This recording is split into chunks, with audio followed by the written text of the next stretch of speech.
Seja muito bem-vindo a esse vídeo. Pessoal, hoje a gente já começa o vídeo falando aqui que o Hugo Motta, ele passou o final de semana inteiro tentando distensionar aí o que aconteceu com o STF, né? Na verdade, o STF, ele optou por continuar com a ação do golpe, né, contra o Ramagem e demais réus, tá? E o Hugo Motta, né, que a Câmara votou em sua maioria para cancelar esse projeto, tenta fazer aí um meio termo aí, tenta distensionar essa relação do STF com o Congresso, mas não sei não se vai dar certo, hein? Vamos ouvir aqui o que a blogueira da Globo tem a falar sobre isso. Mas Hugo Motta sabe, e se os deputados não sabem, você que está em casa precisa saber. É impossível recorrer ao plenário contra uma decisão da turma. Daniela, quem diz? O regimento do Supremo e os ministros do Supremo Tribunal Federal, em inúmeros casos já julgados. Vamos tentar explicar para quem está em casa? A turma não é uma coisa acessória. A turma, a partir de um determinado momento, por conta do volume imenso de ações penais que o Supremo... Essa turma, no caso, essa primeira turma, basicamente esquerdistas, né, pessoal? Zanin, Dino, Carmen Lúcia, Alexandre de Moraes. Então, dificilmente julgariam alguma coisa em favor aí, da, por assim dizer, trama golpista, né? Não precisa processar. As turmas são plenários em si. Você tem duas turmas do Supremo Tribunal Federal, cada uma delas com 5 integrantes. O único que não participa de nenhuma das duas é o presidente do plenarião. A partir do momento em que se entendeu que determinados casos só tramitam nas turmas para tentar dar vazão, porque aí você decide se você reclama que a justiça é lenta ou que a justiça é muito rápida. Pode reclamar, mas aí você precisa decidir. A partir do momento que tentou se dar vazão aos processos no Supremo, entendeu-se que as turmas são plenários, elas são colegiados. E o plenarião, digamos assim, com os 11 ministros, não é instância revisora de decisão de turma. Quem diz isso? O regimento e os ministros do Supremo. Os 11 julgaram e decidiram.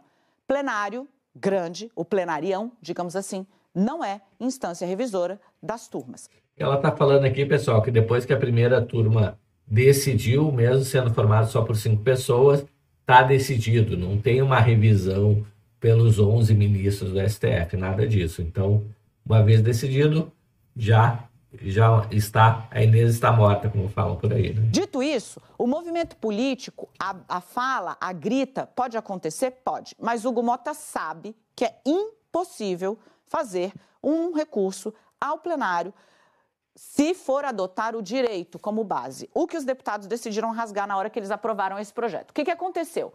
Teve a derrota unânime, recado fortíssimo. Decidiram rasgar o direito, do ministro Flávio Dino, que disse, só em tiranias um poder elabora o orçamento, decide como executar o orçamento, abro parênteses aqui, sem transparência, inicia e susta arbitrariamente ações penais. É isso que quer o Congresso Nacional.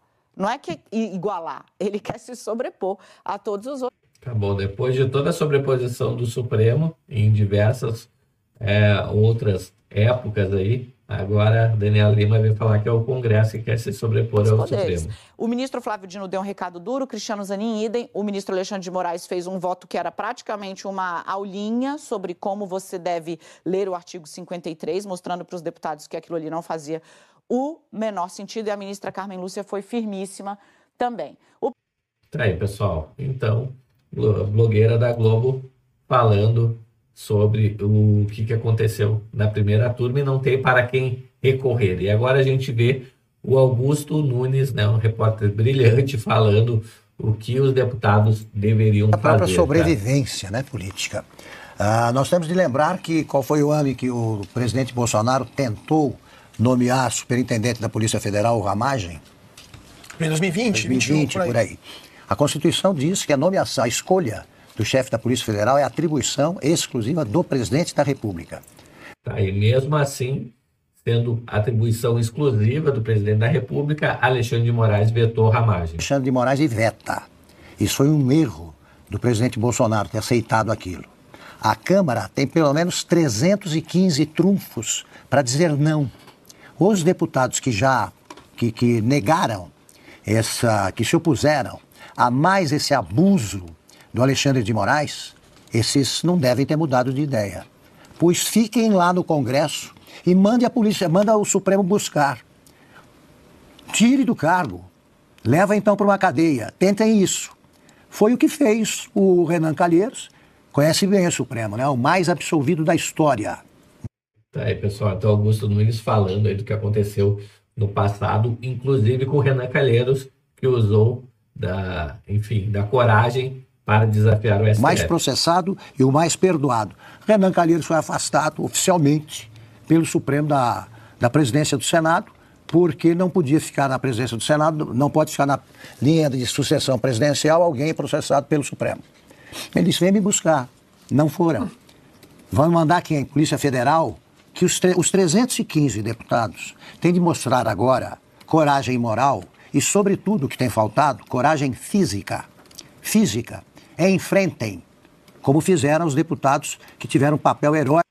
Tá aí, pessoal. Então, Augusto Nunes falando com todas as letras aí que os deputados devem ir para o confronto e serem corajosos, né, Aquilo ficou para a história. Hoje, não tem ameaça militar. Eu quero ver o que o Supremo faria diante de uma solidariedade física também dos deputados que votaram corretamente contra mais esse abuso do Supremo. Tá aí, pessoal. Então me conta aqui nos comentários o que você acha. Você acha que o Augusto Nunes está correto? Você acha que ele está sendo radical ao falar para que realmente os deputados se imponham? Né? Me conta tudo aqui nos comentários. Aproveita que chegou até aqui no vídeo, se inscreve no canal, habilita o sininho de notificações e a gente se vê em breve em um próximo vídeo. Até mais. Tchau, tchau.